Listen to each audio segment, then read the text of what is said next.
बात जुर्म से जूझते आवाम की हो या समाज में बढ़ते क्राइम ग्राफ की, अपराध की हर सूरत के पीछे छिपा होता है कोई ना कोई गुनहगार।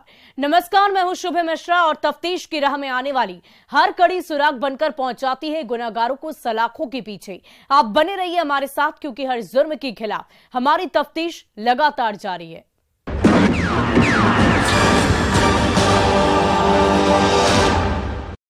वो 8वीं क्लास की छात्रा थी। घर से शाम 4 बजे कोचिंग के लिए बाहर निकली थी। क्लास ओवर होने के बाद जब शाम के करीब 6:30 बजे कोचिंग से अपने घर लौट रही थी, उसी दौरान उसकी मुलाकात उसके दोस्त गोलू से हुई। उसके बाद गोलू छात्रा को मोबाइल फोन देने का लालच देकर पटना के बाईपास थाना इलाके के किसी मकान के बंद कमरे में ले गया, जहां पहले से गोलू के 4 दरिंदे दोस्त मौजूद थे। और उसके बाद बंद कमरे में पांचों ने मिलकर जो किया वो बेहद खौफनाक था। जब सुबह हुई तो छात्रा मंदिर के बाहर बदहवास हालत में मिली और पुलिस महकमे में खलबली मच गए। क्या है पटना के कमरे में दरिंदगी की आप बीती, इस पूरी रिपोर्ट में देखिए। कोचिंग से लौट रही छात्रा से गैंगरेप,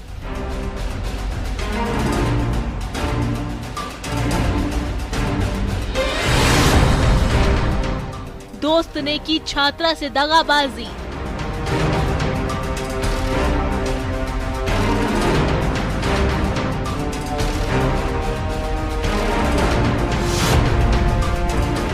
बहलाकर कमरे में ले गया,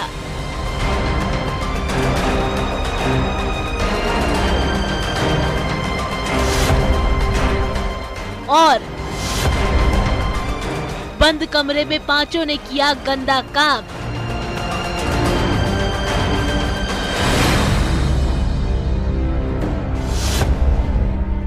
हवसी ड्राइवर गिरफ्तार, दरिंदे दोस्त फरार।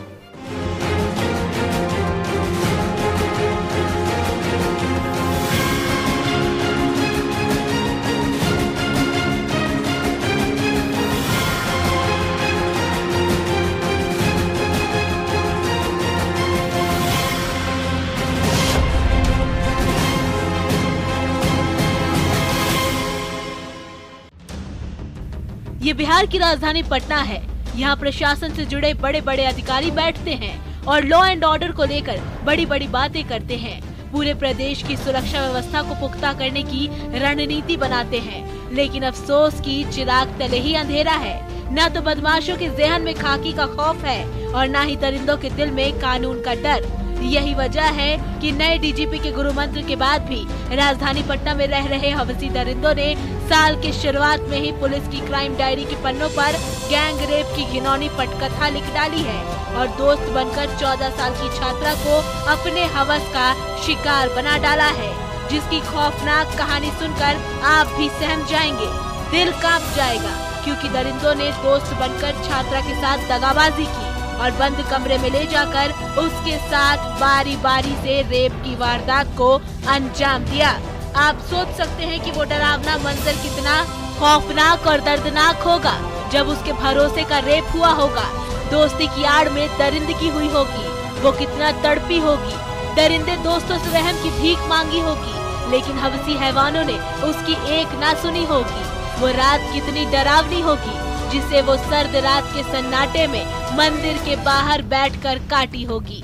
कितनी सिसकी होगी, कितनी सहमी होगी, कोहरे की चादर में लिपटी रात को वो कैसे काटी होगी। बताएंगे पूरी कहानी, लेकिन उससे पहले पीड़िता के परिजनों और पुलिस ने जो कुछ कहा है उसे सुन लीजिए।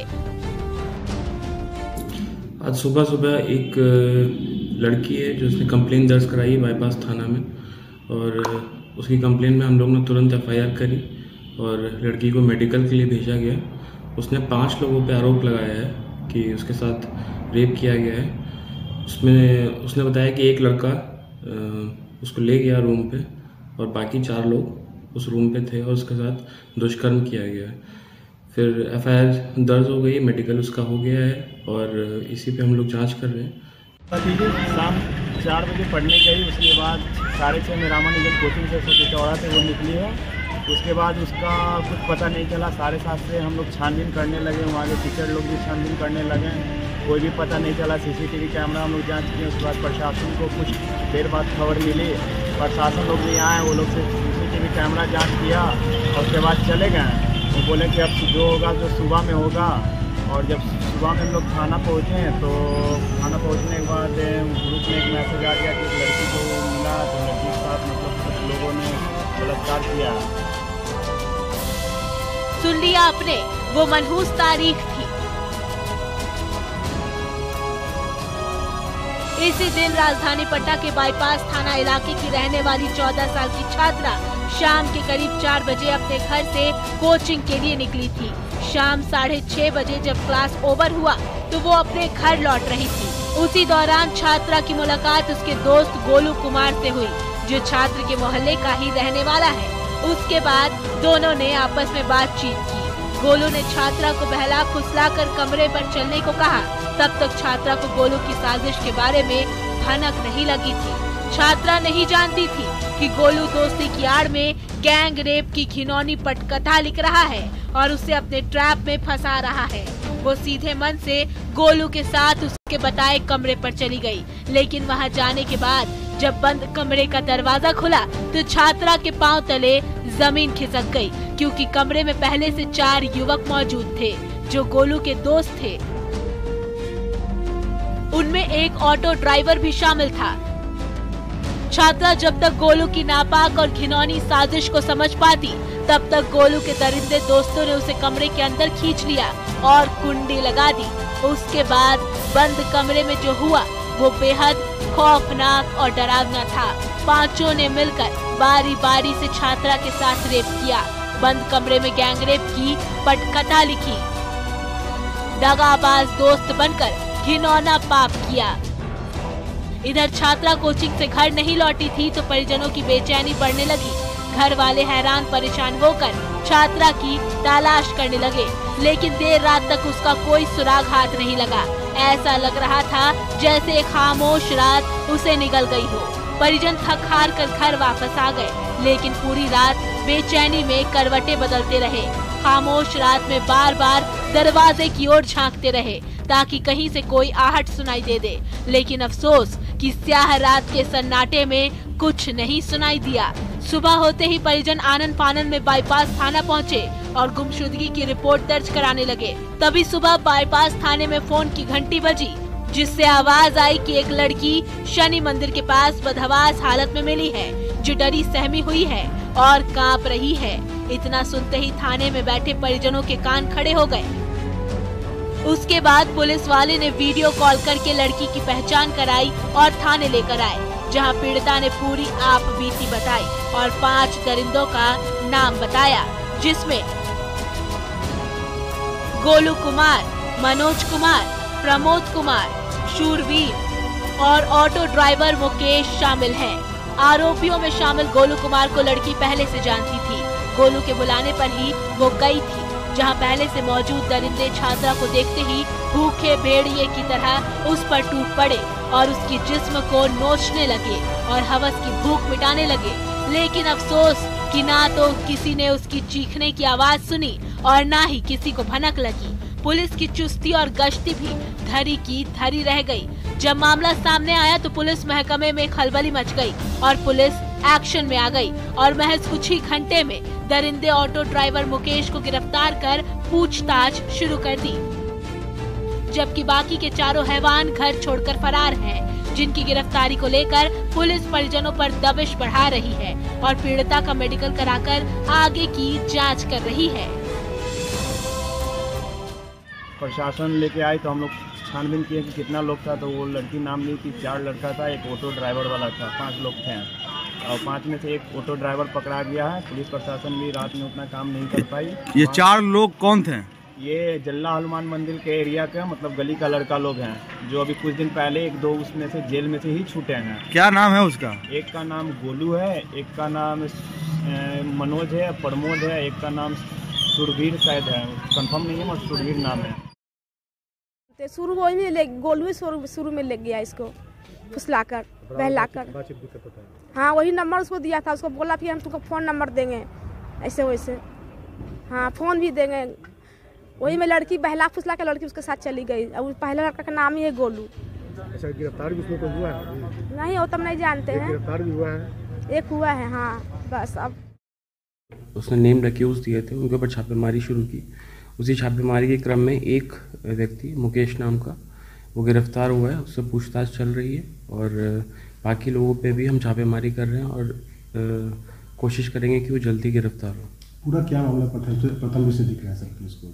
अभी इनिशियल इन्वेस्टिगेशन में तो ये प्रतीत हो रहा है कि लड़की और लड़का जो उसको ले गए थे वो दोनों एक दूसरे को जानते हैं और लड़का उसको बहला फुसला के अपने रूम पे ले गया और उसके बाद अपने दोस्तों के साथ मिलके उसने ये दुष्कर्म किया है।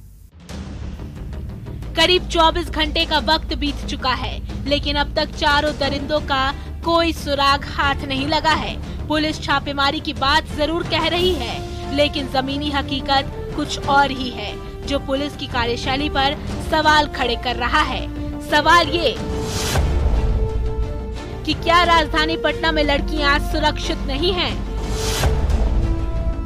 क्या नए डीजीपी का गुरु मंत्र एक जुमला था? दरिंदे मुकेश ने पुलिस को क्या कुछ बताया? क्या मुकेश ने बाकी आरोपियों का पता ठिकाना नहीं बताया? क्या बाकी आरोपी पटना से बाहर निकल गए हैं? अगर नहीं तो चारों दरिंदों को पुलिस कब गिरफ्तार करेगी? 24 घंटे बाद भी पुलिस के हाथ क्यों खाली हैं? क्या पुलिस का खुफिया तंत्र फेल है?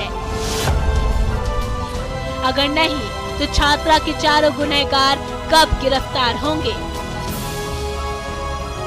ये वो तमाम सवालात हैं जिसके जवाब पीड़ित छात्रा के परिजन मांग रहे हैं और पटना पुलिस से इंसाफ की गुहार लगा रहे हैं।